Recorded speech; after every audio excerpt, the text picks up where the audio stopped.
Yeah. Y'all know who we are. Season 2, episode 2. And this is a very, very, very special episode.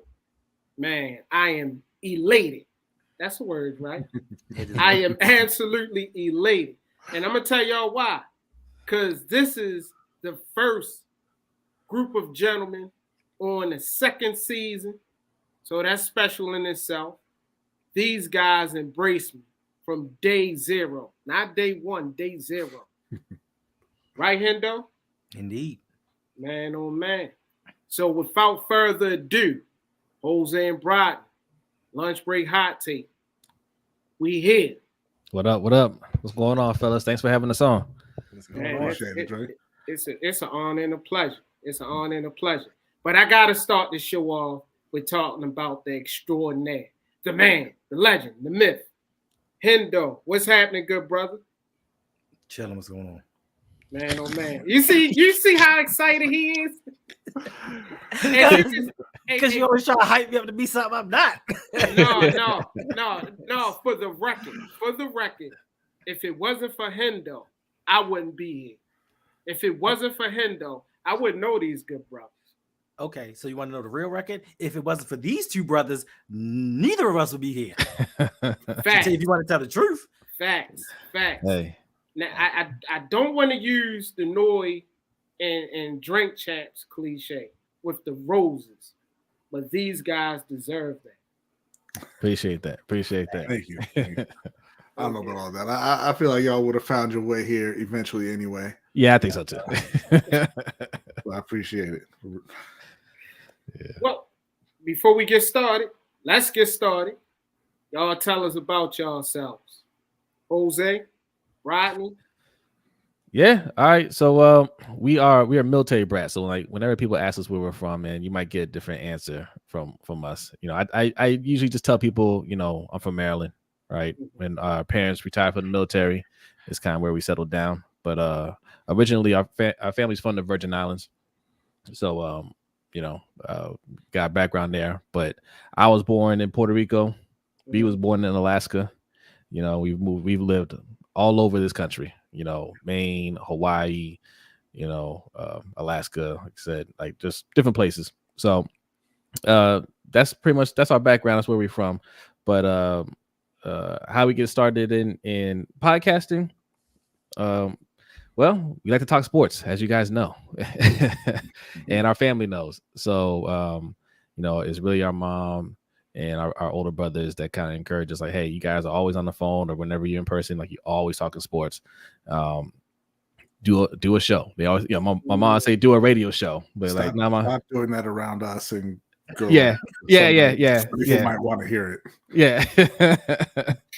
So it kind of led down to that path, you know. And then finally, you know, B was the one that got it started. You know, he bought me a microphone and said, hey, look, let's, you know, stop talking about it. He wanted me to do it. He's like, stop talking about it, just do a podcast. And I said, all right, we'll buy another microphone and let's do it together. And that's kind of how it grew into this. Nice. But that sounds like me though. You go do it. Yeah. I'm a muse. Like I inspire other people to do things, and then I don't know why there was a second microphone. I don't know why I'm on the show. I don't know why I'm doing like 4 shows now. None of that makes any sense to me. A lot of shows, B. It's too many shows, Hendo. It's too many shows. Oh, what's up, Chris? What up, Chris? What up? What's up, everybody? Thank you for joining us, man. It's all love. We appreciate y'all. So speaking of sports, man, falling in love with sports. How about this? Believe it or not, because y'all gonna be like, Dre, you tripping. My father, he is Mr. ESPN. Hey, I'm gonna tell you like this. He's retired now, right? He gets up like he gotta go to work, right? He has his coffee, and I hope he ain't listening, because if he is, he's gonna kill me. In the newspaper. So that's telling his age right there. It's routine. Still a newspaper, 2023, right? And he's watching ESPN. He goes to sleep, ESPN. Right. Man, he drugged me to all of the O's games, the Colts when I was little. Who? Damn. Yes. Damn. Yes. So he's a sports enthusiast, right? Uh-huh. And I don't know what happened to me. You went to music. I went to Cole. Them Colts ran away in the middle of the night and stole your love of the game. Yeah, he That's said, well, what that's it it. is. Yes, that's what it is. And the bullets. And the book. Oh yeah, And the I mean, book. that was probably an improvement on the they lived in the situation. 70s too, right? Yeah. Yep. Yeah. Mm-hmm. I mean, they ain't really leave. They just went down the street. No, they left. They left B. They ain't really leave, though. Yeah. It's not the same place. I didn't say it was the same place. I said it's down the street. All right. So I said all of this to say, I know you kind of touched on it already, but y'all love for the game, where did that come from? That, just the love for it. I guess probably credit our dad for that. He's a big sports fan. And then, we all, played some sort of sports growing up. Our older brothers played. Well, Omar didn't really play anything. I think he did. I mean, he worked out. He works out a lot. He's big into boxing, and our other brother Al. He played basketball in high school, and I mean, and they're big into working out. Al's he's more into football than Omar is, but our brothers, our dad, so we're always around sports, so this is kind of the thing growing up, playing with our friends and all that stuff. So yeah. And even more specifically, getting into like the NFL was two guys for me. It was Randall Cunningham and Barry Sanders. Barry Sanders, I mean, he could just do things on the field that I didn't think could be done. Yeah. At that running back position. And then, Randall Cunningham, and I didn't really, I guess, consciously think about it at the time, but I'd never seen at that point, I was very, very young when Randall was playing. I'd never seen a black quarterback, really. And I'd never seen a quarterback play the way that Randall did. And they made it cool. I used to go to school with the Eagles hat and the Eagles starter jacket and everything. I love Randall Cunningham, and then the Eagles benched him, and now I hate the Eagles. But I mean, that's a whole different story. And it was kind of the same thing with basketball. It was just our dad in particular. He's a big Portland Trailblazers fan. He got us into watching them with Clyde Drexler and Terry Porter. And Jerome Kersey. Yeah, so it just kind of grew from there. And we used to have a full day long, I don't want to say tournaments, but marathons playing Tecmo Super Bowl on Super Nintendo. Yeah. I mean, it was always, sports was always around when we were younger. So with that being said, what are you guys' 5 favorite NFL players of all time? I know you mentioned all time already. Okay. Yeah. Well, you go ahead, B. You go ahead. Yeah. Okay. All right. So those two, obviously, Randall and Barry. It's tough to narrow it down to 5, man. I'm gonna say Cam Newton. He's the quarterback of my team, the Panthers. He's one of the most talented quarterbacks ever. Things didn't really work out because Carolina is a garbage ass organization, but that's a whole other thing. I think that man, Coach off guard, Coach off guard, huh? No, like it's I know it's hard to narrow it down. That's the thing. Because when I think about my favorites of all time, I do go back to like playing Tecmo Super Bowl early on, like with guys like Derek Thomas. I used to love watching Derek Thomas. I used to love Ricky Jackson with the Saints. Pat Swillen was my guy. Pat Swillen. Bo Jackson. He's probably on my list. Look, I mean, I can give you a top 5. You ask me tomorrow, it might change, but okay. Look. Ed Reed, Charles Woodson are always going to be in my top 5. Those are 2 of my favorite players. Charles Woodson's on there for me as well. Bo Jackson and Barry Sanders. Those are probably the 2 that really got me into it, especially playing Tecmo Bowl, right? And I'm gonna say Lamar Jackson. I'm gonna say Lamar Jackson. Like and Lamar Jackson is up there now just because he was a player that, and B could tell you this, like when we watched him in college, I used to tell you all the time, I was like, man, if the Ravens can get somebody like that, game over, right? And we always talk about it how it wouldn't happen, right? Like, yeah, the Ravens aren't going to get him, right? And then impossible happened, and he was everything we thought he would be, and then some, right? Like that's that's kind of like, I mean, that's LeBron James for us. You know what I'm saying? Like, we grew up Jordan fans, but LeBron James came in the league with all this expectation, and he exceeded that. That is rare. So he's got to make my top 5 just off of that.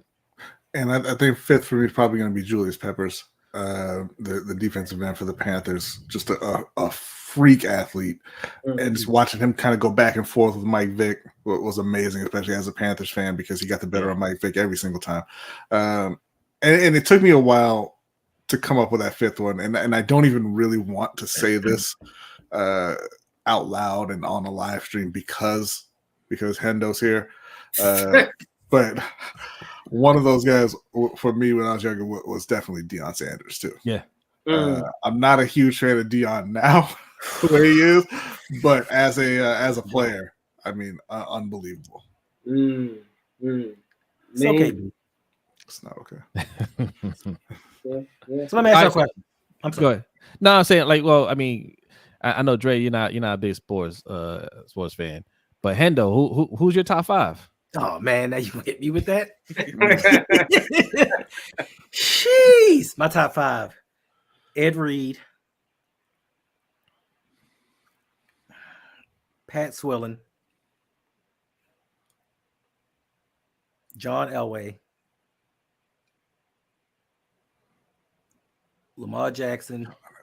Jesus Christ! I'm sorry, that was the first. That was the and Johnny Unitas. Johnny. Okay. All right. The ultimate winner? Huh? Is it the ultimate winner? Is that what it was? All right. He got more Super Bowls than Tom. He has many titles. Neither here nor there, right? I mean, we just talked about winning. That's okay. Okay, well, let me ask you guys a question. Okay. If you couldn't root for the current franchises that you root for, what team would you follow? Fucking, we about to find out next year. We done with this Panthers nonsense, man. Like, they out here talking about they're gonna fire the coach already. He been there for 9 games. Well, B originally was an Eagles fan. I originally was a Raiders fan. Originally, I was a Washington fan when I didn't know anything about football, because they had the 3 wide receivers, Art Monk and Gary Clark and Ricky Sanders. And then I got like 6 months older, and I was like, I ain't with this bullshit. I don't even go over to Philly. and then I switched over to Carolina from there. But now, who would I be a fan of now? Oh, man. That's tough. I mean, I'm trying to think who's another team that I enjoy watching, not just this year, just over the last couple of years. Probably Buffalo. Even though right now, you know, Josh Allen, he's been letting me down, but I probably pick Buffalo. Yeah, I mean, if for me, I think to be honest, it might be the Eagles again, just because they have atoned for their wrongs to the black quarterback in the past. They came back with Donovan McNabb. Now they got Jalen Hurts. So I think I can forgive them at this point. So if I had to move on from Carolina, it might be to Philly. Okay, so but we'll see. Does any of this have anything to do with sibling rivalry? Because you just keep sticking with the damn NFC just for everything. Like, I don't understand it. No, he's an NFC guy. You know what? It wouldn't be Buffalo. It'd probably be Kansas City for me. All right. I mean, Patrick Mahomes is first of all, there's enough black quarterbacks for me to choose from now. I gotta go with the team with the black quarterback. So So I do want to point out Suge is correct. The Steelers are always took care of black quarterbacks, as he said. But you have Kenny Pickett now, and I can't do that. right. I can't go for that. Where's the love now? Facts. Oh, you guys have the LBHT show where you predominantly talk about football. Mm-hmm. For the people that don't know, you guys also have a podcast, Ring King podcast. Yep. So let's talk about that. Let's talk about boxing. Okay. And you know I love Tank. Not a boxing fanatic, but I got people. I love the bad boys. You got Mike. Yeah. You know Tank. You know. You guys support the whole pack. Yeah. But how did you guys get involved with that? Tell us a little bit about the Ring King. Well, actually, we discuss combat sports on our main channel, UFC, as well as boxing. So we kind of did it all on that channel for a while. But OTR Mike was the one that actually got that whole thing started. He reached out to me one day and was just like, "Hey, what you think about doing a boxing podcast?" And for a second, I was like, we already talk boxing on our channel, right? But then I thought about it. I was like, well, that could work because we don't talk enough about it on our channel, right? For as much as we talk boxing offline, especially with Mikey, right? And I floated the idea to B, and B was like, "Yep, cool," and we moved quick on it. As soon as B said he was on board, well, it took a few days for us to start, brainstorming and coming up with the name, and then we just put the logo together, and I mean we were off. It moved quick, but OTR Mike is the one that got the whole thing started. That's what's up, man. Shout out to OTR Mike, man. Yeah, man. Salute.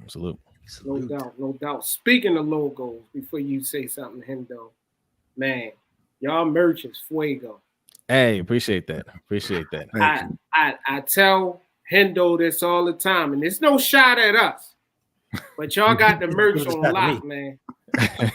Appreciate it. No, I got merch too. Listen, but that butterfly is man. Hey, shout out to the artist that made that 6. She's an excellent artist. I think we got her at the right time. She was just coming out of art school because these things get pricey. But she did an excellent job with it. So yeah, salute. The B doesn't wear it on the show, but there's a Panthers one that's pretty dope as well. That she created. Well, I don't wear it on the show because I do not have one. Okay, I need to get some more. Yeah, we gotta get some more merch. I ain't gonna lie, because the first time I saw Hendo wear that hoodie, I was like, "Where'd you get that from?" Oh, that's my store.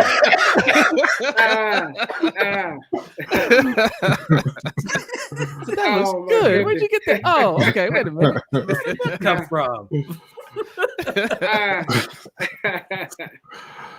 Well, while we're talking about the merch, where could everybody get the merch? LBHTshow.com/shop is where you can find the merch. Just go to LBHTshow.com and don't worry, we'll point you in the right direction. But yeah, that's where you can get everything. No doubt, man. Y'all gotta get y'all's, man. I'm getting ready to order me a hoodie, man. It's hoodie season. It's cold outside, man. I went outside this morning, sleepy. Before I got to the truck, I was wide awake. So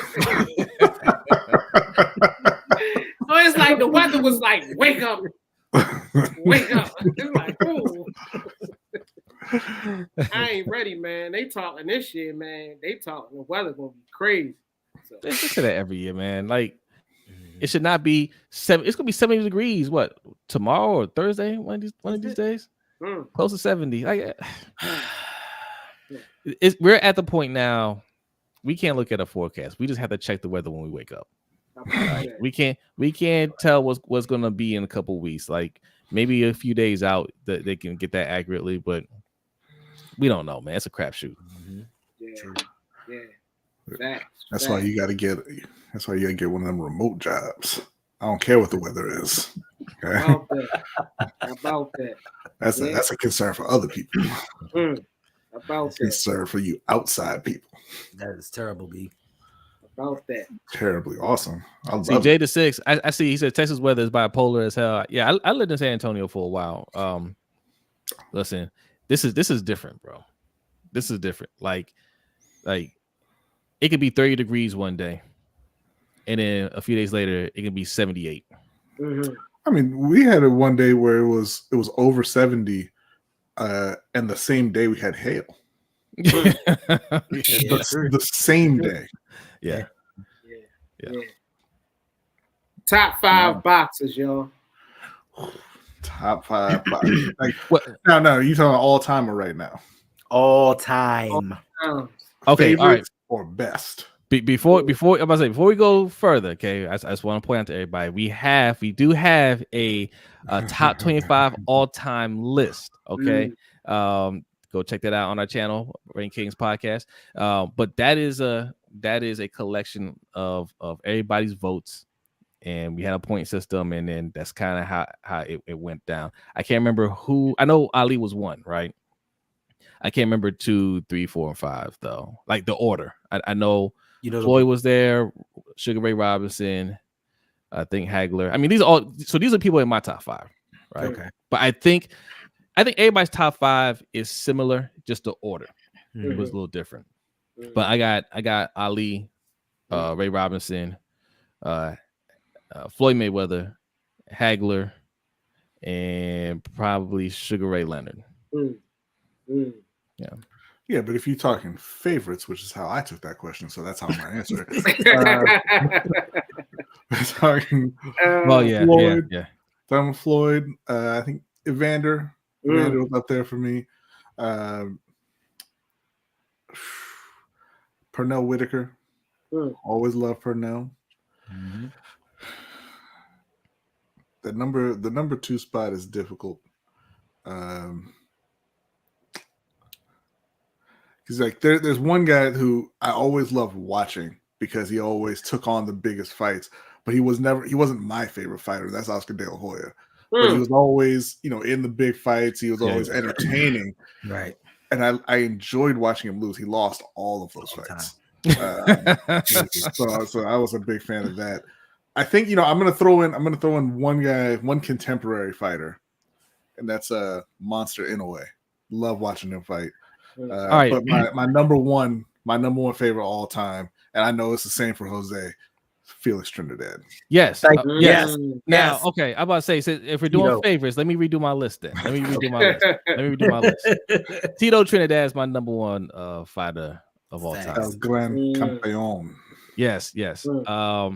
I'll say Floyd 2, Hagler 3, even though like that was right before my time. I mean, I was a little child when he's kind of winding down, but going back and watch his fights, I just love the way he fought. Lance Lewis 4 for me. And Iron Mike Tyson 5. Oh yeah. I was waiting for one of y'all to say Mike, man. Yeah. I mean, really, I could put Mike higher. I mean, he's what got most of us into boxing, right? You know why I don't have him on my list, and it's not really it's not really fair because a lot of guys lose. But one of the most prominent image I have of Mike Tyson from my youth is him crawling around on the mat looking for his mouthpiece. Because I was very very very young when he first came on the scene. So I mean I saw Mike in a bit of his prime, right? But the Mike that I'm more familiar with is, hey, how'd you lose to Buster Douglas? Hey, why'd you bite that man's ear off? Hey, why'd you try to break that other dude's arm? Like, what's going on? Yeah, that's the Mike that I know better than the Kid Dynamite. Yeah. Oh, don't worry. I was gonna say Mike Tyson. Nobody else. But I do have to agree. Felix Trinidad is my all-time favorite boxer.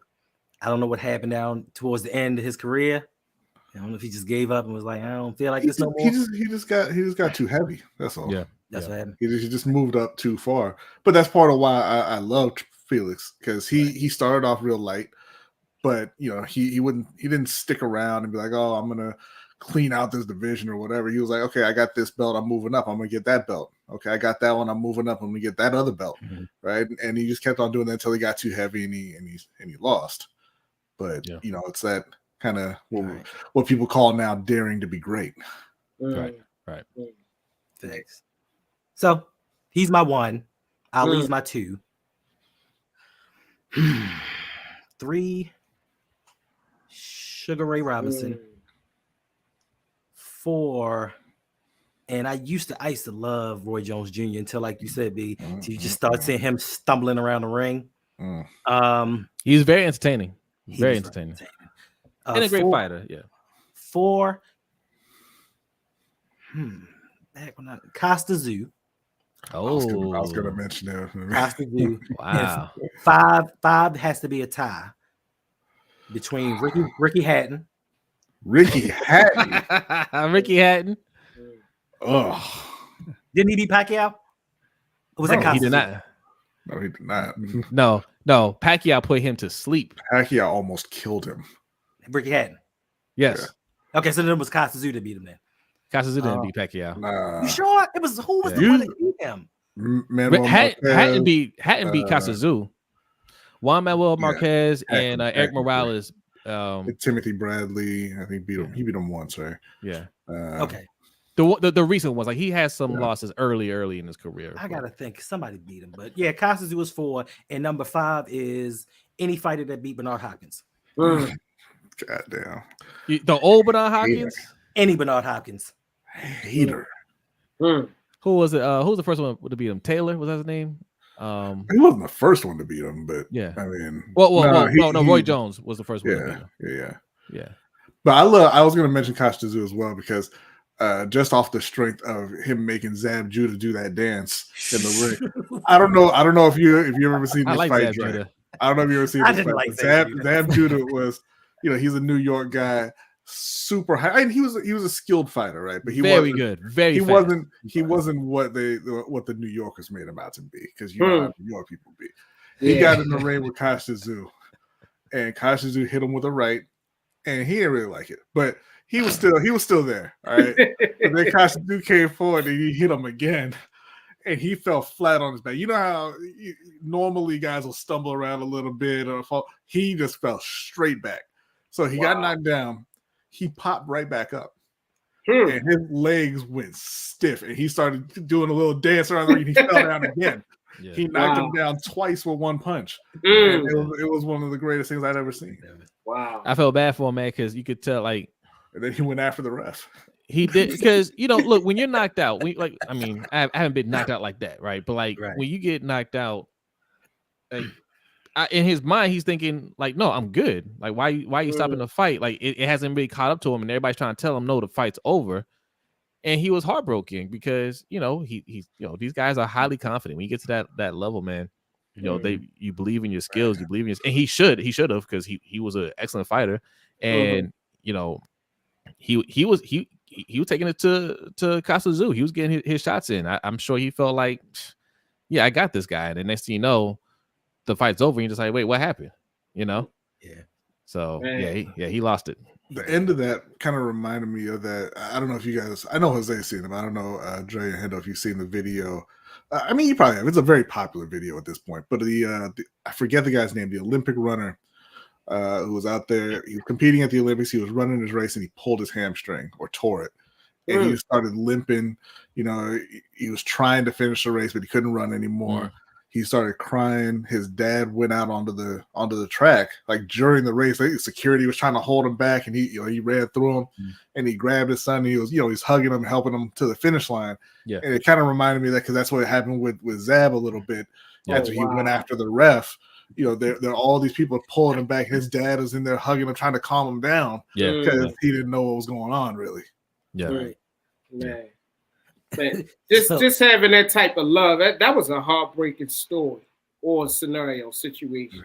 But just having that type of love, man, is amazing. It's a blessing to be able to do something that you love. Y'all get what I'm saying? Absolutely. Absolutely. Win, lose, or draw, it's a blessing. So I think they're all winners. So speaking of Zab, who was that one guy? I couldn't stand him. He was like Zab, being that he was flamboyant. Prince, he was Prince. I think Prince, Nassim Ahmed. You ain't like Nassim? that's who it was. I liked him too. He got knocked out too. Nassim Ahmed. Dre, listen.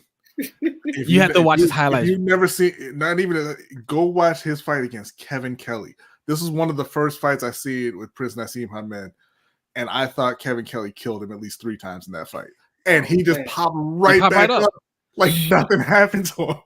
Yeah. But Nassim was the first guy really to do the really flamboyant entrances, and make a big show out of it.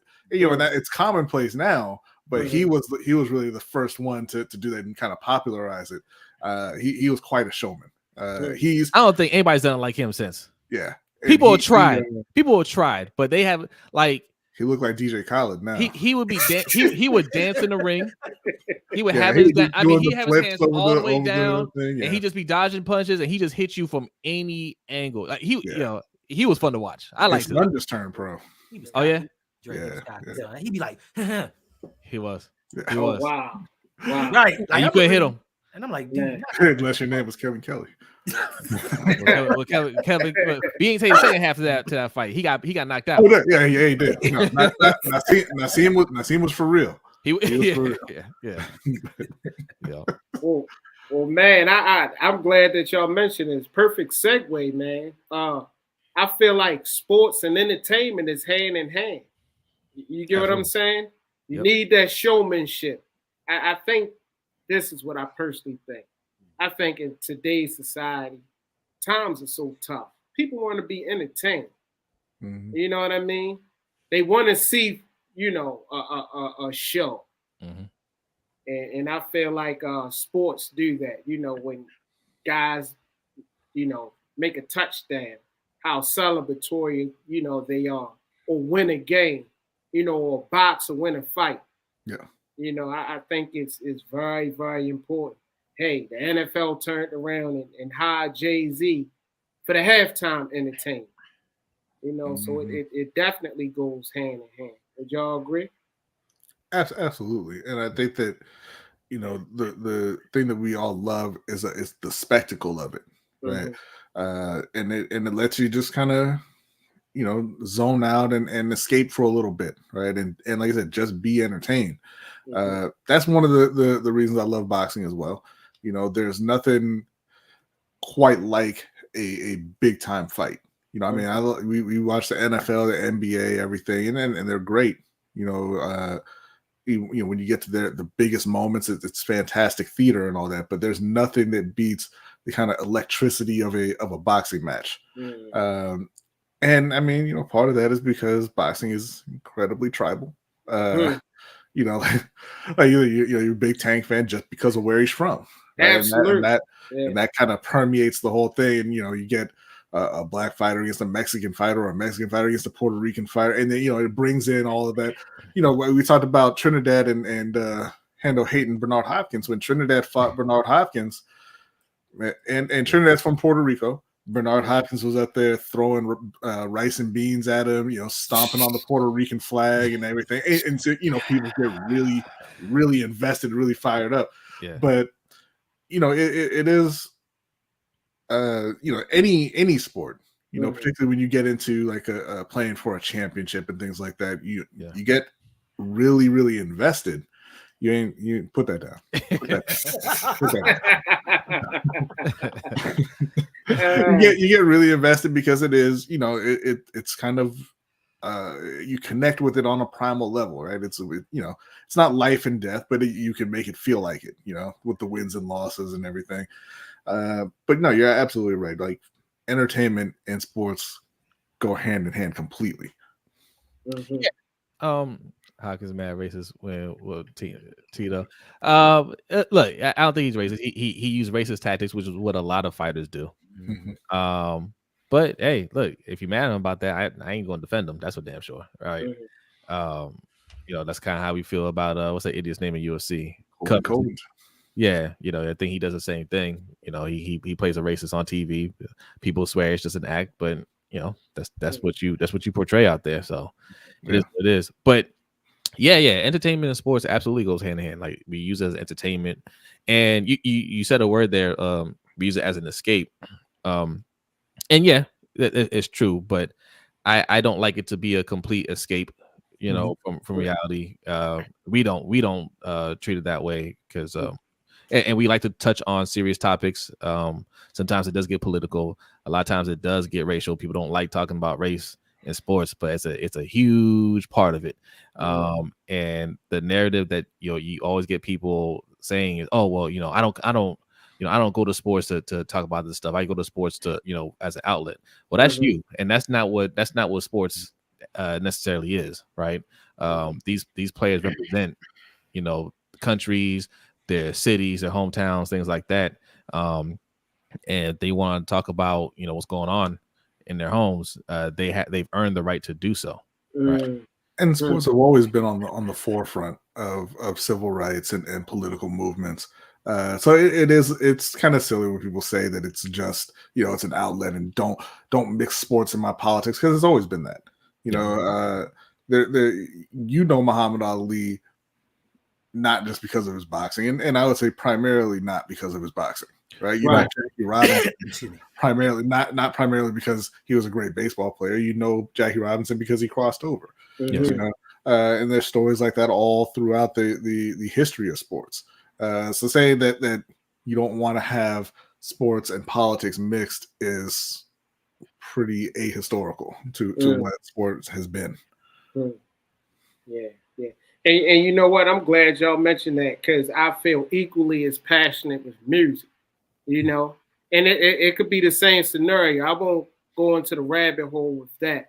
But yes, I feel like all of these platforms are dope platforms for these celebrities or these stars to have in these situations, the riots or whatever we go through in life, to be spokesmen or spokespersons for us. You know what I mean? So yeah, I think it's very, very dope. It's very dope, man. Yeah.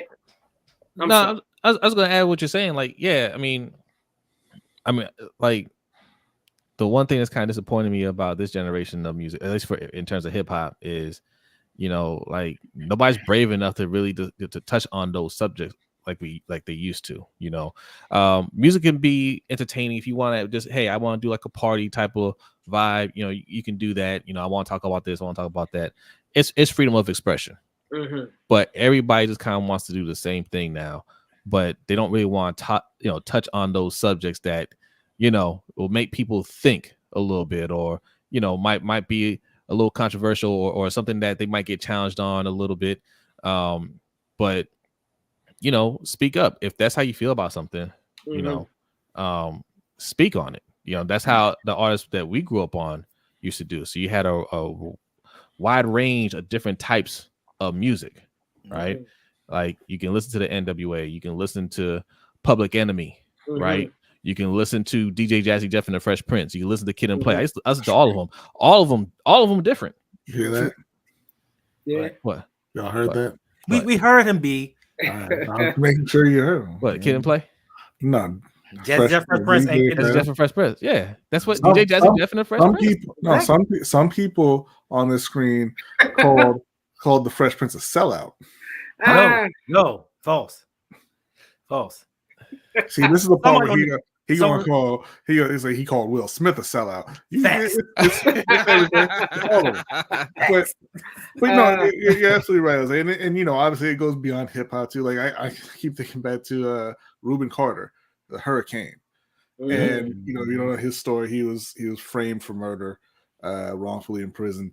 Bob Dylan did just a long ass song about Reuben Carter. It was like 8 minutes. And listen, Bob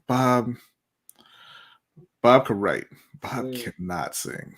Bob can't sing to save his life. And I wanted to like that song so bad, but it just he can't do it. Sonny Bono did the same thing for Leonard Peltier.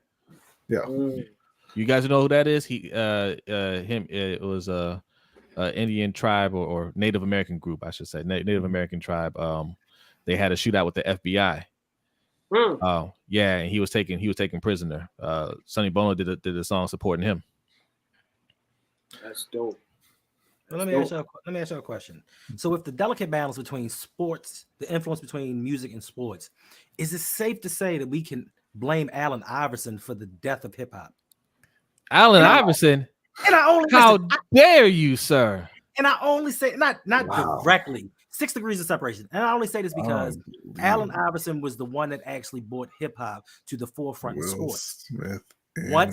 I'm asking the question. I'm asking the question. Wait, okay, I gotta hear. How do you tie Allen Iverson to the death of you saying I don't think he brought hip hop to the forefront in sports, in basketball. But it translates once it became wait. Say your question again. You say he killed hip hop? Contributed in the death, not he killed it. Do you think he contributed to the death? No, I reject the premise of your question, Hendo, because hip hop is not dead. Can I finish? From my point of view, I'm just asking because I say Allen Iverson brought hip hop to the forefront of basketball. And once he did that, and the masses that be tried to shun it and shut it down as they could, they realized that it was a marketing tool. And once it spread from the NBA, it went over to football and other sports. Now the cultural appropriation that they use to kind of sell their sports, like the NFL, they tried to hold back us for the longest time. But if you watch their commercials now, they're using all different kind of cultures and music and brands and hip hop to sell their product. And now with hip hop becoming so commercialized, that's where I think the downfall of hip hop is. And I think that it all started with Allen Iverson. I'm not saying he is the reason. I'm just saying, do you think he contributed to it indirectly, not on purpose? So no, Allen Iverson didn't start that, right? It started, I mean, listen. He popularized it. Hip hop? In the NBA. He popularized it. He made it more popular. More accepting to an extent. I credit Spike Lee more for that than Allen Iverson. And, Allen and Spike Lee and Jordan, it's got to be the shoes, right? Like that whole movement, like that. Yeah. It was already moving in that direction. And that's the same time you have artists like MC Hammer coming out that are global, right? I mean, you can roll your eyes at MC Hammer, but like that's what I'm saying. Like, listen, I didn't mad at Hammer. I'm sorry, I apologize. I'm sorry, I apologize. I apologize. Hammer supported. I don't know if y'all know that about him on. He supported everybody. Like, that's his name. I can't say it's not. I'm sorry. I apologize. It was involuntary. Hammer supported the community. He supported a community. I ain't got nothing bad to say about that man. Yeah, I think Iverson, he definitely helped spread it. He brought the hip hop culture to the forefront. Yeah, absolutely. He helped spread it. But if it wasn't Iverson, I mean, listen, hip hop at that point showed that it was highly profitable, right? And it could be something that was global. So it was going to spread regardless, It manifested itself through AI, which I ain't mad at, but I wouldn't say he got to a point where it started the downfall of hip hop. The downfall of hip hop, are we calling it over? Is that what you're saying? Like, are we saying that we're asking you, do you think it's over? Do you think it's dead? No, it's not. It's not. No, I don't think so. Like, in terms of it obviously isn't number one anymore, right? We all know that we haven't had a platinum artist sell the last year or two, or however long it was, right?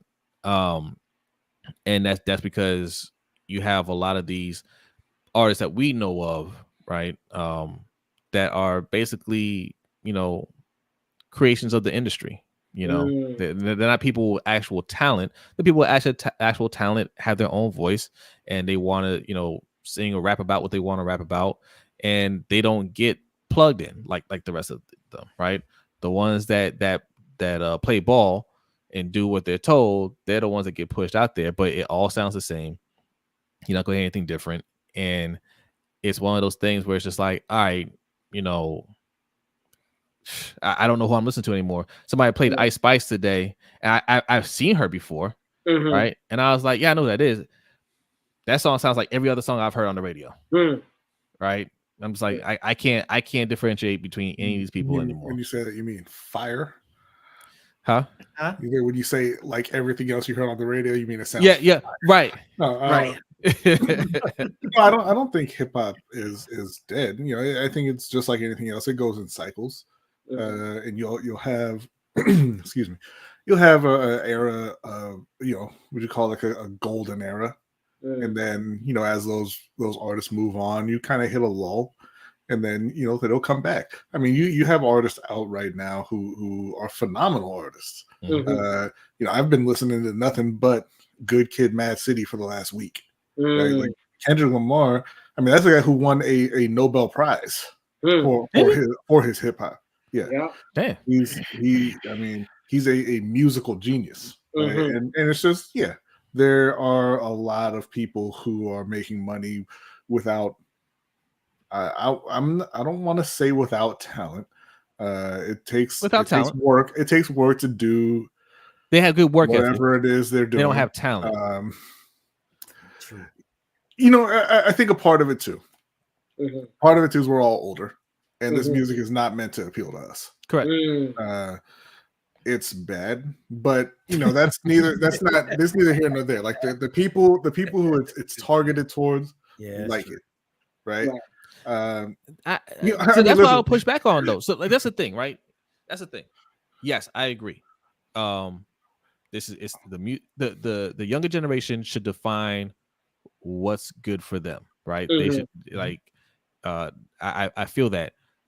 But when I see record sales are at one of its lowest points, right?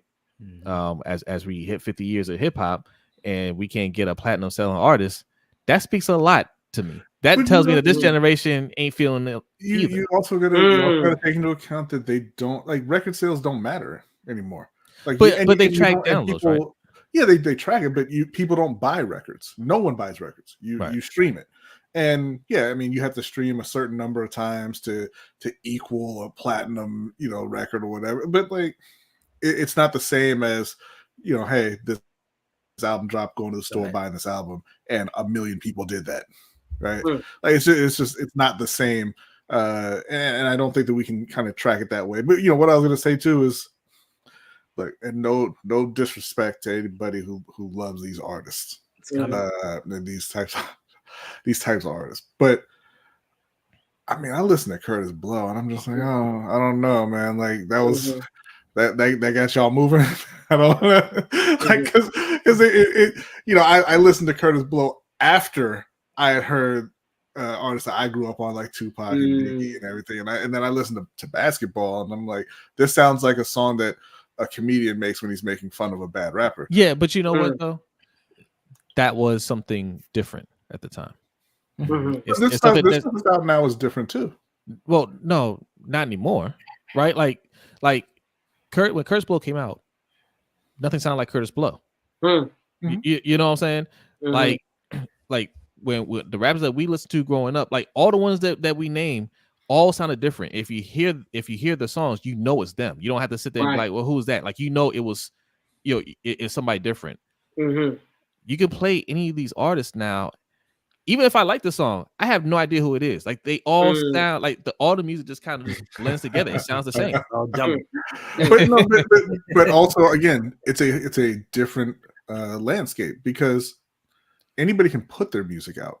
There were copycats before, but you can't get on the radio. That's true. Like you hear Drake. I mean, Drake mimics himself for decades on that. But you hear something that's really popular, and 1,000 other people are going to mimic it, and before you just wouldn't hear it. But now they can put it on SoundCloud, they'll put it on Twitter, they'll put it wherever, and you can hear it. And then you're like, you suck, stop doing this. But they find their audience. It may not be as big, but they find people who rock with them. That's a good point.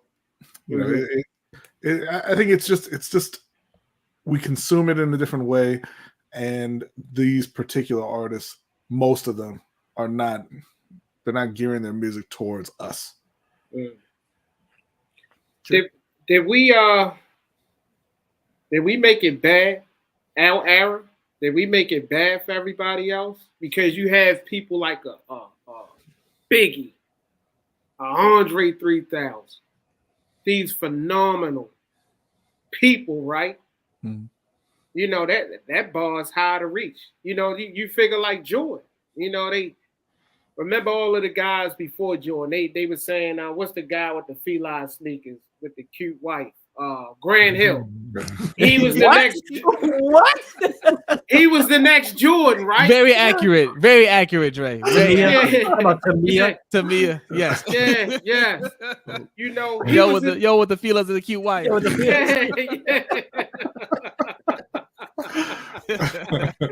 Yeah. You know, everybody, Jordan had the bar so high. You get what I'm saying? Yeah. Everybody that came out, they was like, this is the next step. Right. So you saying that ruined it for the next generation? I'll put it like this, right? You a baller, right? You NBA level type baller, and you go you at the park playing pickup game, and you know it's just guys out there, and they you know you don't know anybody. You just splitting the teams up, right? You got all the skills, man. Don't worry. Like I'm gonna make this work, right? And turns out you got a team full of scrubs. You know, you try to set them up for good shots, they can't make the shots. You try to hit them with a nice alley-oop, they can't dunk. You know what I'm saying? Like they can't do anything out there. That's what our generation did for this generation. It's like we have all the talent, we set you up nicely, right? Mm-hmm. Like we opened up doors that weren't open before. Like more people are going to be receptive to you, no matter what your style is, right? If you bring in something different, people are going to receive it, and they're just like, let's bumble. That's a great idea. Yeah. But I mean, even to your point, Dre, like you said, you had Michael Jordan, who at the time considered one of the greatest players in NBA history. So you had all the Jordan-airs, Jordan wannabes, whatever that you want to call it. But they didn't say, hey, you know what? Jordan's the greatest player ever. Let me stop. Then LeBron came along. I mean, like it was people in between him, but then LeBron came along. So now you have Jordan and LeBron in this conversation. So the same thing could have happened in music. But there was a big gap though. Because what you had after Jordan, Kobe. But that's my point though. Yeah. What you had after Jordan was a lot of guys who were trying to be Jordan. Yeah. And that's exactly what Kobe was. Kobe wasn't nothing but a Jordan clone. I mean, I shouldn't say like that, but he was a Jordan clone, admittedly a Jordan clone. Yeah. Like, he tried to be that, and then it wasn't until much later, because the NBA went through a lull after Jordan quit. It did. Right. You had great players for sure, but like nobody was interested because Jordan had retired. So you think this was going on now? Duncan, you had Kevin Garnett, you had Kobe, and all that. And now it's it's coming back because you have this new crop of stars who are doing things different. And I do think I do think that's what's going on. You're looking at a group who's just like I'm not feeling what they're doing. Right? They don't have that group of super talented artists to really inspire everybody. That's really putting out great music consistently. It's just like in boxing. In boxing too, like we talked about, right? Yes, yeah, that's true. We grew up. There was Mike Tyson. There was Evander Holyfield. There was Lennox Lewis. There was all these great heavyweights, right? Mm-hmm. Then you had the Klitschko's come in towards the end of that era, right? Mm-hmm. And then nobody came in after them. And Vladimir Klitschko was the champion for a good 12 years, right? And then he got beat by Tyson Fury, and now the heavyweight division is barren. Like there's no talent there. But it's not always going to be that. There's going to be great fighters who come up. It's just it goes in cycles, And unfortunately, right now you're kind of going through a true living the downswing. Right. Yeah, that's a good point, B. Yeah, These are all excellent points, man. They truly are, man. Who we got out here, Hendo? Who we got out here? Who we got out here with? In the chat? In the chat. Let's see who in the chat. Shout out to Living Legend. Shout out to Ferris. Jay the Six. Chris was in here. Shug. Salute to y'all. What's up? Matt, Mikey, Mikey. Mike. Yeah. Big Reg. Yes, yes. Bazel. Salute. Yes. Mr. Number One. Speaking of Bazel, man, I like that Sir Galloway, man. That might have to be one of my alter egos. That's pretty dope. So you really want to let people know how old you are? Oh, that's what he meant by that? Yeah, you're a knight of the round table. And you his squire, yeah. All right, fellas. Yo, younger. Where can everybody reach y'all? All right, you can reach us on our YouTube channel, Lunch Break Hot Take. We do a live show every Wednesday night at 7:15 p.m. Eastern Time, the LBHT show. We follow that up with the Overtime show, which you can find on our Patreon at patreon.com/LBHT show. And Ring Kings podcast. We don't have a set schedule there, but we're doing a few videos a month over there. So just go subscribe, Ring Kings podcast. We have a lot of content out there. We're going to be putting out a lot more here pretty soon. We had a little break, but we're back on our grind. Also, open mic with OTR Mike. I want to plug him as well. He is back with his podcast. He touches on a little bit of everything, man. Life, being a father, you know what I'm saying? Just, relationships, all that stuff. So good follow over there. And also you can follow us on all your social media at LBHT show. It's that everywhere, TikTok, Twitter, X, whatever you want to call it, Instagram, all that. It's the same thing at LBHT show. No old man gamers. That used to be a video game channel that we kind of played around with, but we didn't really put anything on there. Both of y'all, man. Y'all funny. And LBHTshow.com, which says right under my name. Go over there. You can sign up for a newsletter, and it'll have all of our information here. We'll be there. We'll send out newsletters, letting everybody know when videos are coming out and whatnot. So yeah, that's where you find us. Yeah. Now I have a personal question. My bad, Big. I have a personal question that I wanted to ask y'all. Okay. Being as though I'm a novice at this, what pointers would you give somebody like myself in the YouTube space? You want to take a B, or you want me to? Well, my initial reaction was going to be sign up for the $60 creator tier at patreon.com. I think really the biggest thing, have fun with it, be yourself. Don't try to force it. Like, hey, I got to do 18 videos a day, every 6 days a week. Just enjoy the ride. If you get to the point where you can turn it into a business, then yeah, that's fine. You can get more serious and more organized about it, but you don't want to burn yourself out, right? And you don't want to get into a space where you're being inauthentic because you're trying to produce a certain type of content. You're trying to cater to a certain audience or demographic or something like that, or the algorithm. But yeah, I think really it all comes down to being authentic and making sure you're enjoying yourself, because if you're enjoying yourself, the audience is going to enjoy watching you, and they're going to find you. And I'll add to that, consistency. Be consistent, right? Be consistent, and be real with yourself. Yes, a lot of people will come out here and say, "Yeah, Jay, just hit us up. We'll talk. We'll talk." Jay, yeah, we know, Mike. Yeah, burnout. Yeah, burnout is real, right? Be realistic. If you're going to do, one episode a week or a month, whatever, do that, but do it consistently, because as you build an audience, that's what they're going to expect, right?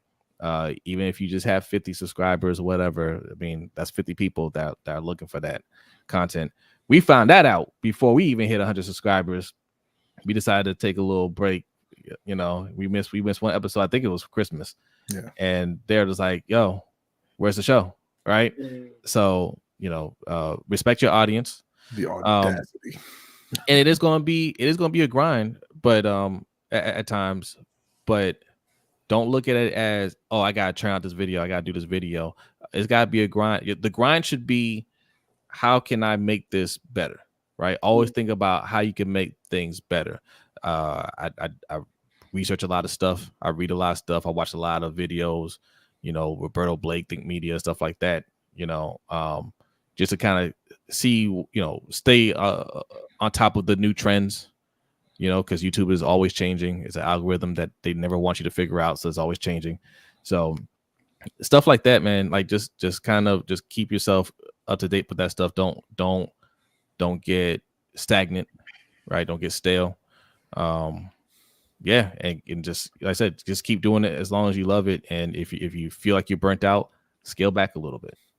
The other thing I think, just to and I put a bow on it real quick. The other thing that's very important is to find a community of like-minded creators to be that kind of support network for you. Because listen, your family and your friends love you.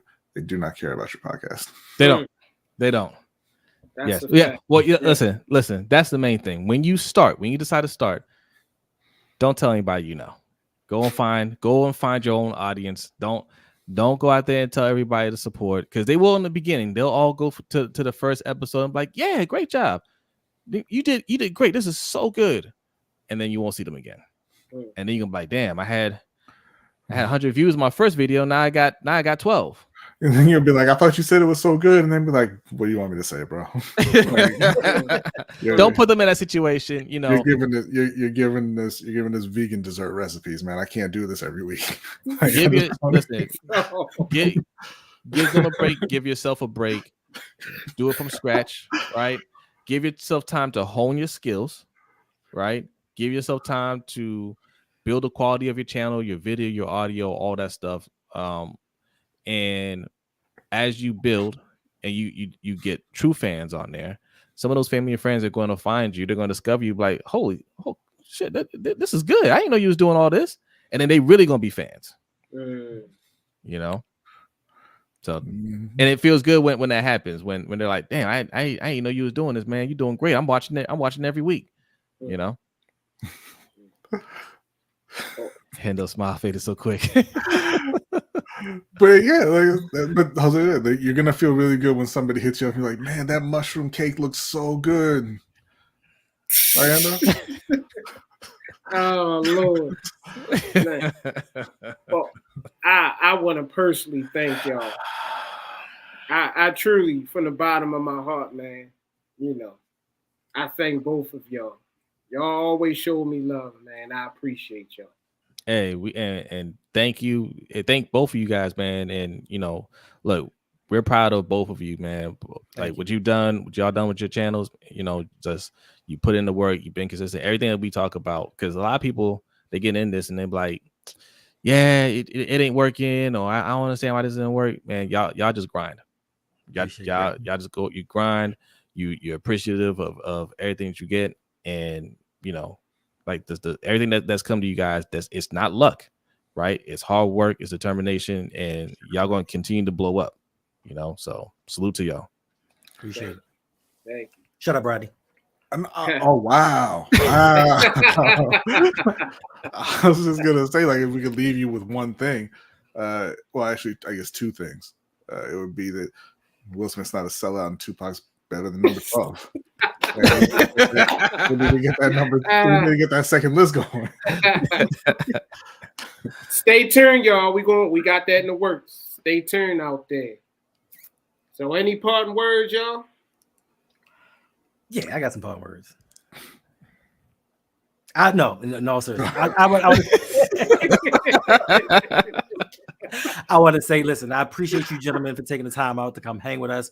For me, it is really an honor and a pleasure to have you here, because it is not that often that you get to work with people that you admire, that you look up to, that is doing it out here. And like I said, without y'all, there would be no us. And I know you say, it wouldn't, because you, and to be honest, you two gave me the strength to say, you know what? Forget all them people, forget them haters, just go ahead and do it. Because without y'all, I'd have just been watching y'all. So I appreciate you. I'm telling y'all, this is the stuff that the people don't see. And this is the stuff I tell you all the time, Dre. It is hard to find two genuine brothers that are dope at what they do, super intelligent, and are super helpful. even in the same sphere that they're in. Because most people would be like, oh, that's competition. You do it yourself. And they didn't do it. So I just want to say thank you. And I appreciate y'all. And shout out to Mikey as well. Mike just came back and just did an episode and Life Be Life in Part 2. And I appreciate him for pointing out the facts of the struggles that it takes to do this YouTube thing. Yes. And he said, you know, and I talked about this with him earlier, you doubt yourself more than anybody else, where people be like, oh, you dope, you all this and all that. You doubt yourself and it really gets in the way. So my thing is just, and to B's point, be authentic, be yourself. People can tell it. And I don't want to say F your family, but I would tell you like this. I knew family and friends, they treated you a certain way. But the thing that's most infuriating for me is I have family. And you know, you think your family don't watch YouTube, but they coming to you every day telling you about something they saw on YouTube. Or every time you walk in a room, they're on YouTube. They ain't watching you. I had my brother call me one day and be like, yo, it's this dude. He got these kids. They went and traveled. Where you see that at? Oh, it's on YouTube. And then he'd be like, yo, you still do a show? So I said all that to say, listen. But you know what? Once you get to like 10,000 subscribers, he gonna be like, damn, you gotta follow. Let me check this out. You know? Hey, how you do that? Hey, what's going on there? What'd you do? You froze yourself? Nah, I mean the internet, I guess, went out for a second and then it just. Yeah. Okay. I thought you were playing a video or something. I was like, oh, and also, listen, I know they forgot to mention this.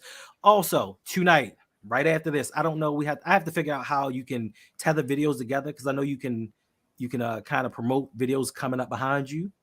Yeah, I gotta figure that out. So Steel Claws coming up. That's not the name of the show. Steel Conspiracy, starring Suge Knight 323, Hendo, and myself over on Suge Knight 323.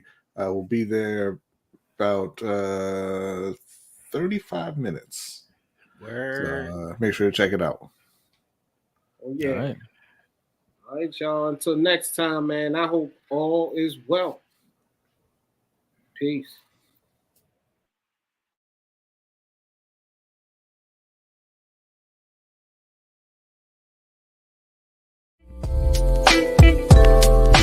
Welcome to Electric.